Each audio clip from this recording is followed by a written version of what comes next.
13 April 2023, and today I want to address the issue of whether the Zimbabwe intelligence uses decoys and how they use those decoys in their day-to-day operations, especially where the presidency and the first family is involved. So that is the wife, Oxila Mnangagwa, and the sons, the twins, and the other young guys, and the other kids who are here in South Africa. So the reason why I'm obviously raising this is because Prophet Hubert Angel, during his response to the Aljazeera documentary, he mentioned that some of the people who were speaking in that documentary were not the First Lady, Oxila Mnangagwa, and her son, one of her sons. And it would be unfair for me to know something and not tell you, as the people who follow Gambakwe media.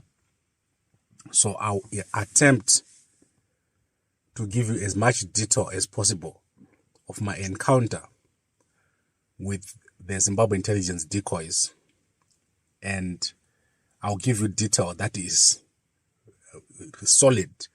I won't give you something that I heard or something that someone told me, but something that happened to me. And this happened last year, 2022.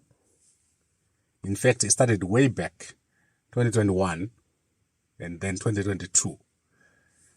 And I was obviously running my media house way back from 2018. Gambakwe media was very controversial. So we had sources, and some of these sources are intelligence, military intelligence, ordinary intelligence. And at first, I realized that the Zimbabwe government had assigned to me, or assigned to monitor and watch me, over me. And at one point, I had over 20 agents, according to my calculations, over Gambakwe media, over all the facets of our business.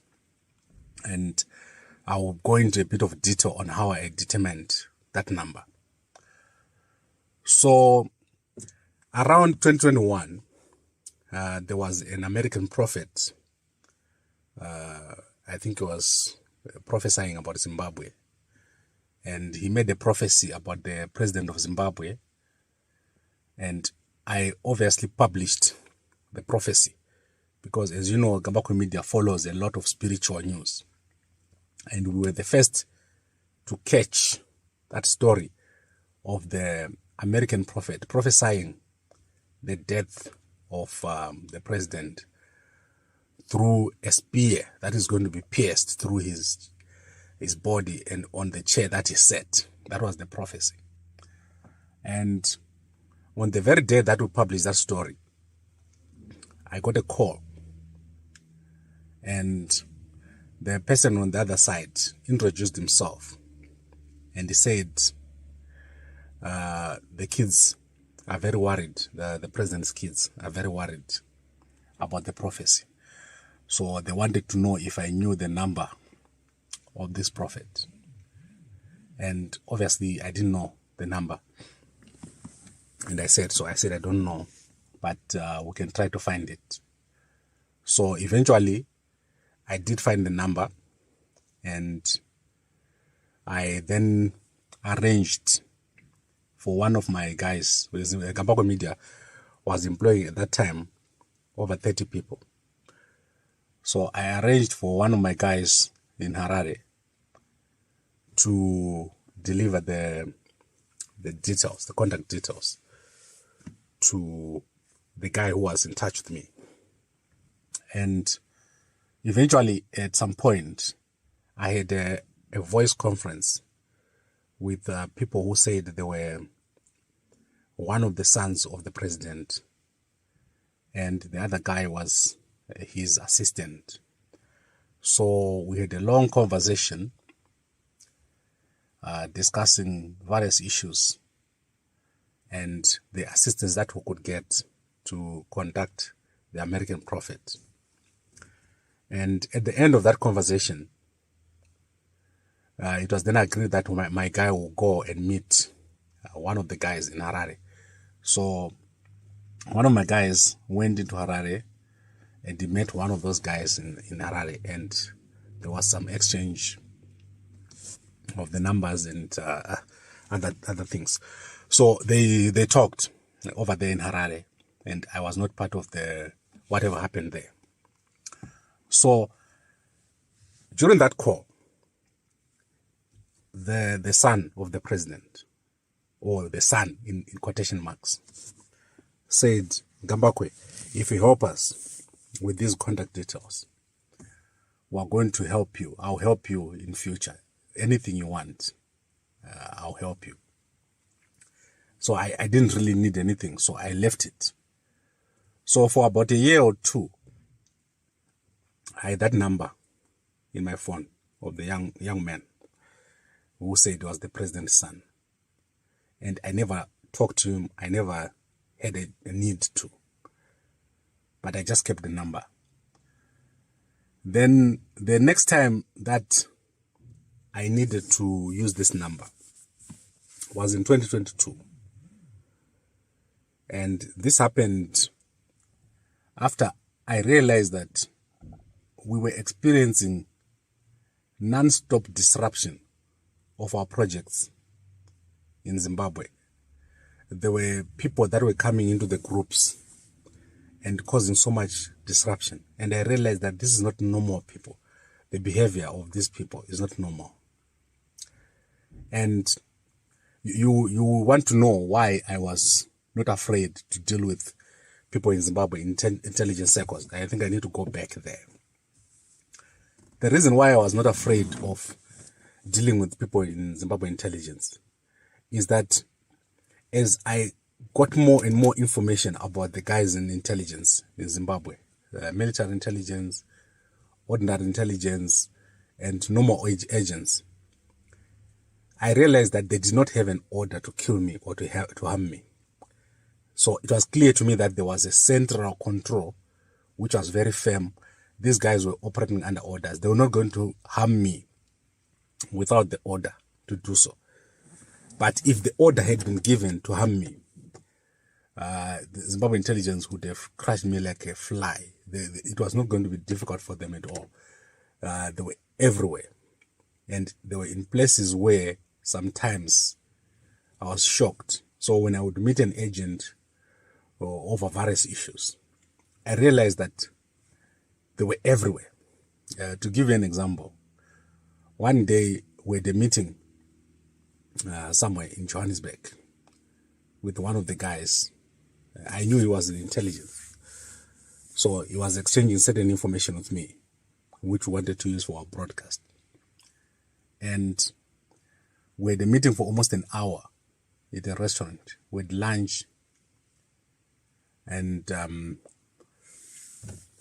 restaurant was full. Then, after we finished our meal,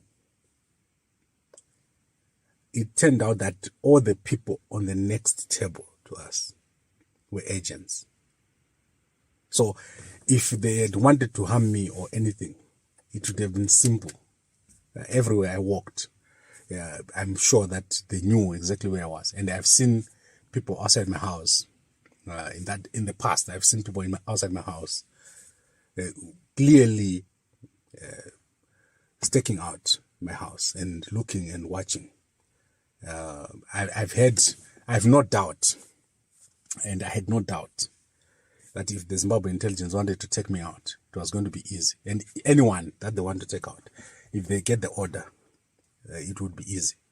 So I'm very comfortable, and I was very comfortable, and I treated the guys in Zimbabwe intelligence like my brothers, including the guys who are in military intelligence, who were only just giving me information and who disappeared after a while. After the initial change, the first year of the change, or the first year of the presidency, most of the guys disappeared.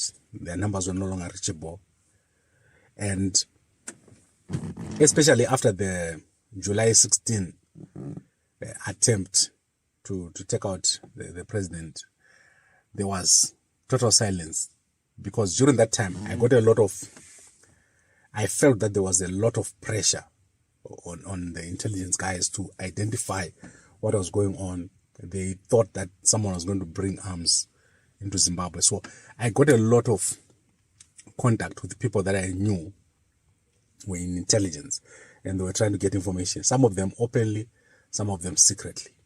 So that is just a background for you to know why I was not afraid to be around places where I knew there was Zimbabwe intelligence. I was very confident that they would not kill me or they would not do anything to me. So that is done. So let's go to the story. So then this was done. I had the number of the person who said they were the son of the president. And so we were experiencing so much disruption in our projects. People were coming in, would start in with 100 or 200. Someone would come in, they would cause so much commotion, they would disrupt the project. Some people even opened a court case against us, a frivolous court case. Some people went and reported us to PayPal and were banned from receiving money. Some people went to a South African organization here and stopped us from getting cash. And some people went to a lawyer and got thousands of rands. We paid back almost 400,000 rands in South Africa. Frivolous activities was taking place. And I realized that there was another group or rogue elements that did not want me in Zimbabwe and that wanted to harm me. But I was not clear why and which group. But it was clear to me that there was another rogue group of agents, and I don't know who was in control of that group. So at one point, our project in Kariba hit lots of problems. And out of desperation, I then looked at the number that I had in my phone. And I said, maybe I should call and ask if I could get assistance with these problems I was facing. So I wrote a message and I said, Mukoma, I need your help. I'm having a lot of issues with my project in Kariba. And the guy answered and he said, well, I'm going to be coming to South Africa today. Meet me in South Africa. But I didn't want to meet him in South Africa. So I said, right now, I'm not in a position to meet, but I'll be in Zimbabwe very soon. Can we meet? Can I come and meet you? And he said, yes, you can come and meet me. And then he cut the phone. And then I stayed for about 2 weeks, communicating with him, sharing documents of my project and the problems that we're facing there. The problems that were really difficult for me to deal with, both financial and legal. We're facing problems. So I was getting frustrated and everything had stopped. I was running out of funds because it was taking a lot of my time and my money, what was happening there. So I then agreed with him that we'll meet in Harare. And I bought my tickets, my air tickets, and I shared my air tickets with him. And then something strange happened. Suddenly, the president's son was no longer responding. And I was shocked. What is happening? The guy was talking to me nicely, and now he's not responding. My tickets were already booked. They were booked 3 weeks in advance so that I could get a cheap flight. So I kept saying, updating, I'm coming on such and such a date. I'm coming on such and such a date. And at that very time, there was also the case of, I think it's Aljazeera, the case in Harare. So I made a video describing how the case was weak, the case of Aljazeera, very weak case. And I got another call. and a batch of documents of the case. And in my view, I thought that was Wajajena, but it turned out later that it was not him. It was someone else pretending to be Wajajena. And so I was talking to two people, and at that point, I thought both of them, one was the president's son, and the other was Wajajena. So eventually, I had to fly from South Africa to Zimbabwe, hoping that as agreed. So I thought maybe he didn't want to confirm the meeting before I stood up and left and went to Zimbabwe. And he wanted to confirm that I was serious. So I flew to Harare. And what I usually do when I'm flying to Zimbabwe, just to avoid problems, I go to those guys who wrap my bags. So I normally carry one suitcase, and they wrap my bag in plastic, that plastic, strong plastic. So when I get to Zimbabwe, I know my bag has not been opened and it's too firm. So I flew out, and it was a Thursday, I think. When I got to Harare, I went to one of the top hotels that I will not mention now for certain reasons that you'll see. I went into that hotel, and I sat in that hotel room. I did not get out of that hotel room. I kept communicating with the guy. I'm now here. And he was replying to me. Say, it's fine, I'll be there. Next day, he didn't come. I gave a call. He didn't answer. But he replied, I'll be back. I'll be with you just now. So, my young brother, young Gambakwe, he looks exactly like me. And as I said, for those 2 days, I did not get out of the hotel.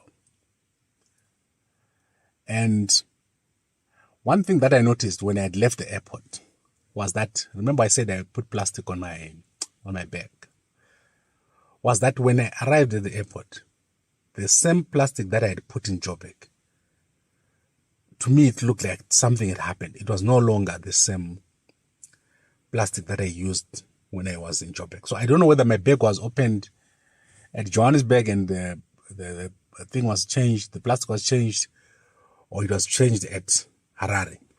So I did not know, but I was extra careful. That's why I didn't get out of my hotel room, because one of my friends, the agents, had told me, when you leave the hotel, never leave food inside your room. Never leave any food or any drink. Don't eat anything in the hotel, and don't drink anything from the hotel. Don't leave anything that you put on your body, like lotions and all that. So that's what he said to me. So I was extra careful.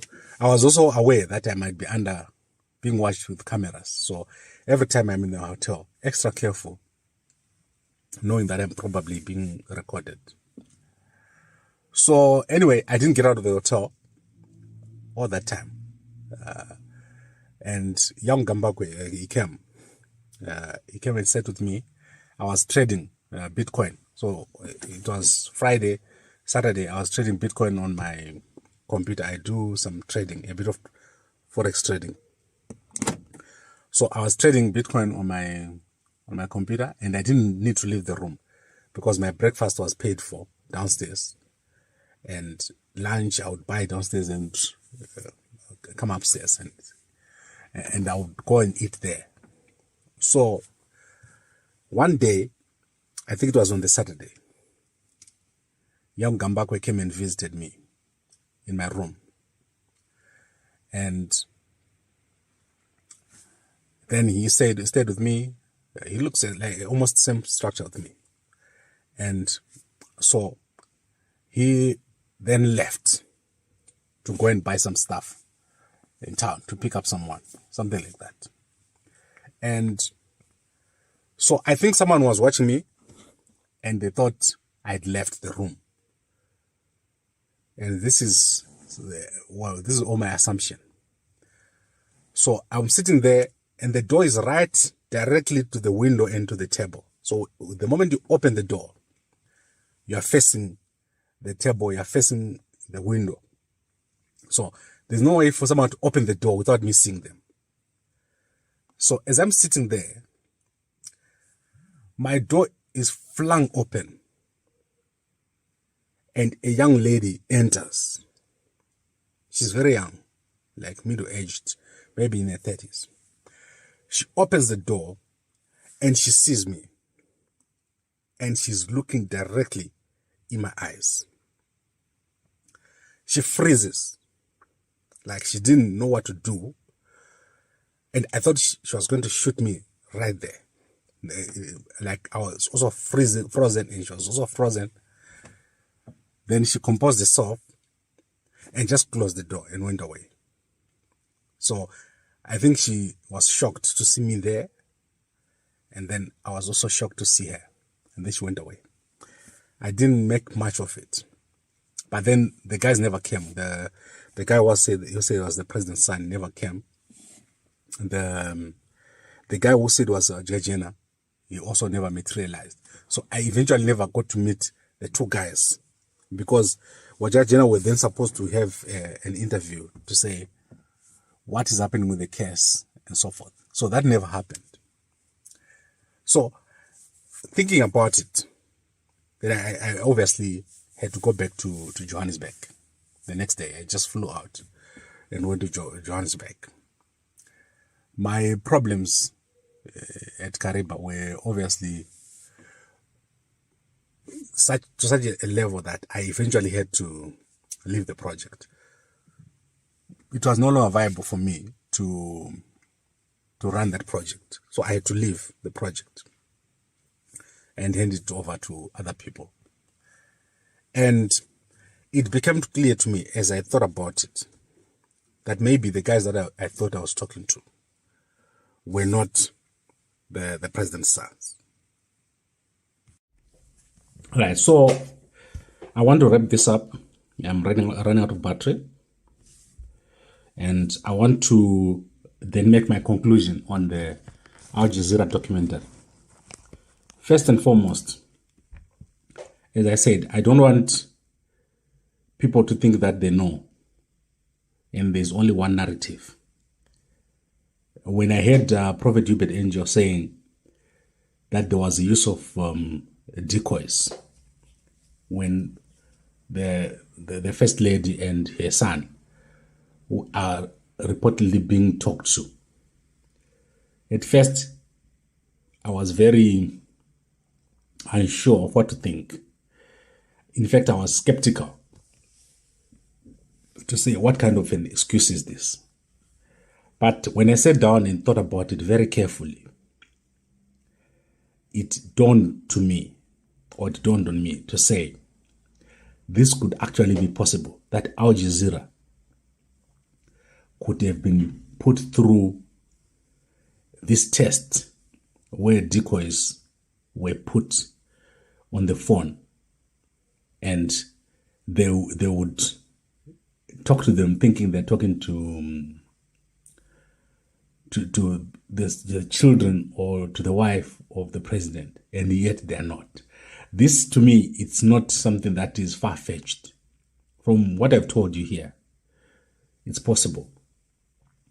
It's clear that there is a well-organized intelligence group or intelligence operation in Zimbabwe. The guys there, they are very organized. So this is my theory regarding what happened to Aljazeera. And I don't know whether you accept this or not. And I've got nothing to gain from giving you this information. The theory that I have is that Aljazeera were put through this test.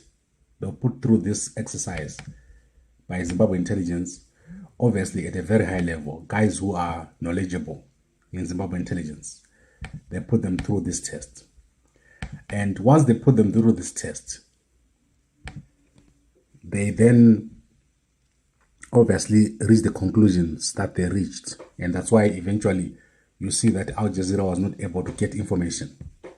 If you look at the documentary, especially the second part, you will see that Aljazeera was able to talk and deal with Prophet used by the angel and the people around him. But they were not able to deal with anyone within the official structures of government. So it's clear that they were going through some security vetting. If you are saying you're bringing billions to a country, I don't think people will just leave you, or they'll just accept you without vetting you. And I think this is what happened, that the guys from Al Jazeera, although they were undercover, they actually underwent a vetting, a security vetting of some sort. And this is my belief that this could be possible.